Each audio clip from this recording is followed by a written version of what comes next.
Hey guys, welcome back to another video. I hope that you're having a fantastic week. I'm happy that I get to do another trucking market update finally after missing last week. So let's start chatting about what's going on in the freight industry, what's going on with volumes, rejections, diesel prices in the general market, and then we'll focus on the spot market for specific equipment types such as flatbed, reefer, and dry van. Ready?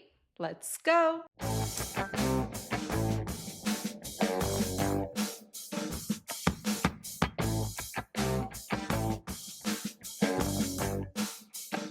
All right, so as always, all the charts will be right here and I will be looking at them on my computer. So let's start with what is happening with the net change in authorities week over week. Well, as of last week, we lost an additional 83 carriers net or 83 MCs net. Now, in terms of the spot versus contract rates, the blue line is us in 2024, comparing it to 2023, which is in this pink color. So what we're seeing pretty much all year this year is that contract carriers are closer to spot carriers than they were in 2023. The higher the line is, the smaller the margin between what contract carriers get paid and what spot carriers get paid. Currently, contract carriers are earning about 59 cents per mile more than those spot carriers. All right, now in terms of volumes, again, the blue line is us in 2024, comparing it to 2023 in this pink line. I did not choose the pink color. I actually hate pink. I don't know why I'm saying this, just thought you should know. But anyway, volumes have been trending higher than 2023, but you can see that they took a turn recently. Currently, volumes are going towards the 2023 levels. They are going down. But what is happening with those rejections? Well, rejections are actually climbing up. They're continuing to climb up since around the middle or towards the end of October. Currently, rejections are at 5.77%, meaning that contract carriers are rejecting more freight, which pushes it to the spot market. And of course, finally, last but not least is diesel prices. And diesel prices did tick up in the past couple of days.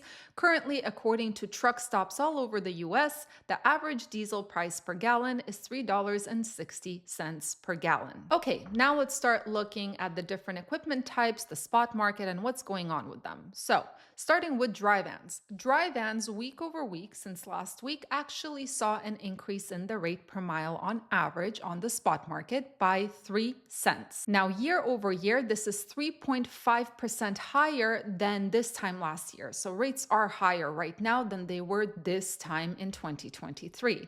However, over the past 5 years, rates are down 9%. Volumes, however, are actually down 1.5%. They're down 10% year over year and 37% down over 5 years. For those of you who have a question, if the rejections are climbing, why is volume down? Part of the reason is that those rejections that we see happening, for example, today, they will only be reflected on the spot market in about a week or so. All right, now let's take a look at some market movers for dry vans, starting with the volumes. This is the general market, and anything that is a red area saw a volume decrease for dry vans in the general market. Anything blue is a volume increase.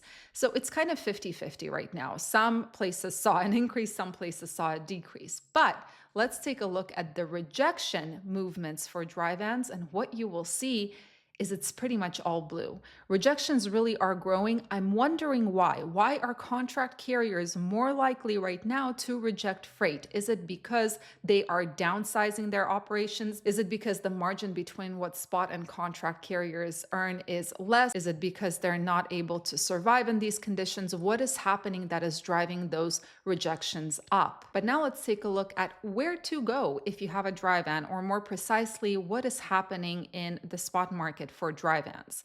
Well, we can see that the top 5 market areas that have more contract freight moving to the spot market because the volumes and rejections are higher, those are Green Bay, Wisconsin, Ontario, California, Los Angeles, California, Columbus, Ohio, and Harrisburg, Pennsylvania. However, this just tells us the volume situation on the spot market for dry vans. What we need to look at is what is happening with capacity, because capacity is a very big part of what rates you're going to see. So a place like Green Bay, Wisconsin, for example, it's lukewarm and there's overcapacity around. The rates are not going to be that much higher. It's not going to be a market where you have a ton of negotiating power. However, Ontario and Los Angeles, these are hot markets, which means there are way more loads than there are trucks. And around, yeah, there is some capacity around, but not as much as in a place like Green Bay, Wisconsin.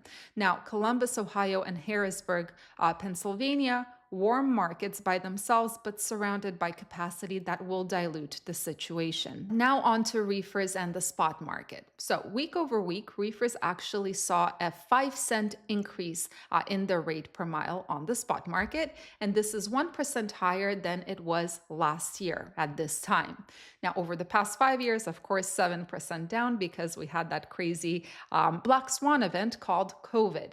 Volumes week over week for reefers went up by almost 10%, and volumes year over year went up by 7% for reefers. Over the past 5 years, of course, down 34%. So in terms of market movers, let's take a look at volumes first. You will see a lot of the darker gray, not the light gray, the dark gray areas. These are areas that don't have data, unfortunately, for reefers. Light gray is no change. Red is a decrease in volume. Blue is an increase in volume. I mean, this map, again, it looks, leaning towards more volume, maybe a little bit for reefers, but there are also a lot of significant decreases in volumes in the general market. Now, in terms of rejections, we can see that there were less people rejecting freight. If you have a reefer, there's more red than there is blue. So it's interesting. For dry vans, the rejections went up like crazy.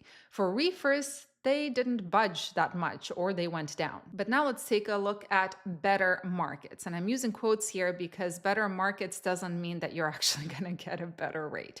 So contract to spot, the markets that have more contract freight moving to the spot market are Fargo, North Dakota, Joliet, Illinois, Chicago, Illinois, Rockford, Illinois, and Joplin, Missouri. However, if you look at the capacity in those areas, Fargo, Joliet, and Rockford are cool markets. There are way more trucks in the spot market in those areas than there are loads. So yeah, volume is going up there on the spot market, but it's still not enough to be able to give all those trucks a load, which means, of course, that rates are not going to be that fantastic. Chicago is lukewarm, but there's overcapacity around. And Joplin is warm. It's better than Chicago, but again, overcapacity around. All right, last but not least, let's talk about our flatbeds. And flatbeds actually saw a decrease on the spot market by 3 cents per mile. Year over year, however, the rate per mile is about 0.2% higher and 5% lower compared to the 5-year average. Volumes week over week are down 3.4%. Year over year, however, volumes are up 32% for flatbeds on the spot market, which is insane. And over the past 5 years, volumes are down 14% for flatbeds. Now, I make my own maps using truck stop data for flatbeds, so let's take a look at what is going on. In terms of volumes, the darker an area is, the more volumes come out for flatbeds in that area on the spot market. This is just the spot market. So you can see Texas, Mississippi, Alabama, Oregon, and Washington are those states, and this is by state, unfortunately, those states where there is most volume for flatbeds. Now let's take a look at what's going on with capacity. So Texas, California, and Florida are the places where flatbeds often go. But in general, it's the East Coast, Midwest, and the South where flatbeds actually hang out. Now, putting the capacity and the loads together, we can figure out which states, and again, this is by state, unfortunately, which states give flatbed owner-operators, drivers, and carriers more negotiating power because there are more loads than trucks. Well, you will see anything that's burgundy red is severe overcapacity, like Texas, for example. There is half a load or less per truck in those areas. Anything red like California is still overcapacity. There is less than a load per truck. Now, anything orange like Montana is equilibrium, more or less. It's 1 to 1.5 loads per truck. Anything yellow, which is only Michigan, this is slight under capacity, between 1.5 to 2 loads per truck. Now, anything mint green, that's the only way I can classify it, like Wyoming or Idaho, that is under capacity. There are about 2 to 3 loads per truck there. Anything darker green, like Mississippi or Alabama, is moderate under capacity, 3 to 10 loads per truck there. And Oregon, which is the only place with severe undercapacity, is over 10 loads per truck. Something to remember with these maps. First of all, they are by state, not by market area. So let's take a place like Washington, for example. Yes, this state has moderate undercapacity, but the reality is you will have more luck getting a load out of Seattle than you would out of Spokane. Another thing to remember is like Oregon, for example, and Washington as well. These two states are notorious for having brokers post one load 500 times. So that is going to skew the load to truck ratio because, again, this data is from the truck stop load board.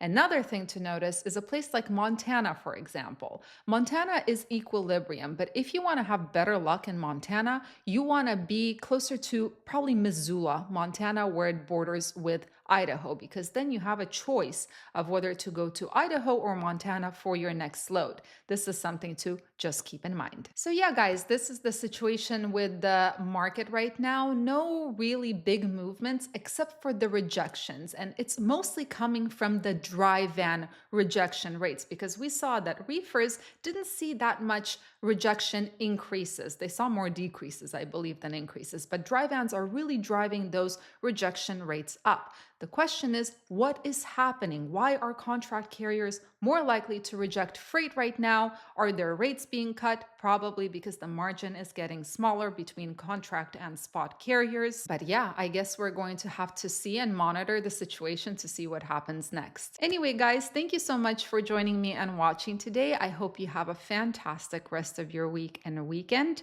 Stay safe, stay healthy, and keep learning. See you in the next video.